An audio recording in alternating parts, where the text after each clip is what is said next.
ஏன் படைத்தாயோ ஒரு கண் போய் ஒரு கண் இருந்தா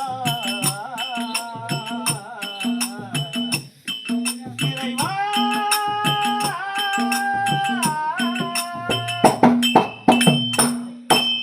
ஒரு கண் போய் ஒரு கண் இருந்தா இந்த உலகத்தை காத்திருக்கேன் நான் இரு கண்கள் இல்லாத என்னை இறைவா ஏன் படைத்தாயோ என் இறைவா ஏன் படைத்தாயோ இறை கண்கள் இல்லாத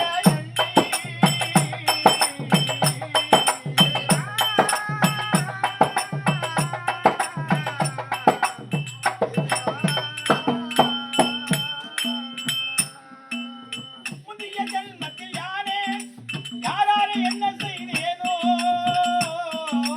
முந்தைய ஜென்மத்தில் நானே யாரை என்ன ஜென்மம் செய்யேனோ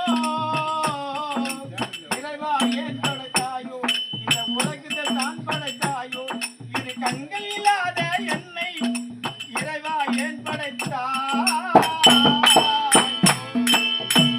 அப்படிலாம் ஆடி ஆடி அப்படியே ஒரு நடித்த ஒரு மிருதங்க வாசித்து ஒரு பெருங்காப்பு சேகர் அவர்கள் ஆமா ஓசர் ராதாகிருஷ்ணன் சோழபுரம் சோழபுர குறை ரேணு அதெல்லாம் போட்டா போய் 2-3 மாசம் ஆகுது. ஆமாங்க உண்மை. அந்த சாவுக்கு நாங்க போகல எண்ணி ஆபரேஷன் பண்ணி வழி தாங்க முடியாது. ஆமா 3வது மலை கீழே செத்துட்டான் விழுந்துட்டாரு. அவனமே அந்த ஆளு மாதிரி குறை யாரும் போக முடியல. இந்த ஊர் பாமர மக்கள் எல்லாம் பார்த்துருப்பாங்க. சாயந்தரம் 4 மணிக்கு ஹாஸ்பிட்டல் இருந்து கொடுத்தாங்க. இங்க இடத்துல ஊருக்கு சென்னையிலே அடக்கம் பண்ணிட்டாங்க.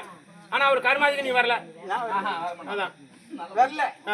அப்ப நாடகத்தை ஓசூர் ராதாகிருஷ்ணன் என்ன பண்ணாரு? ஆமா மணல்ல பாடி.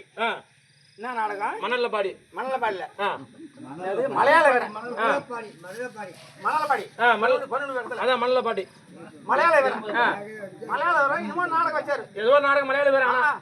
நான் மிருதக்காரு அப்பதான் சேகர் என்ன ஏதோ ஒரு நாடகம் மலையாள வேறன்ற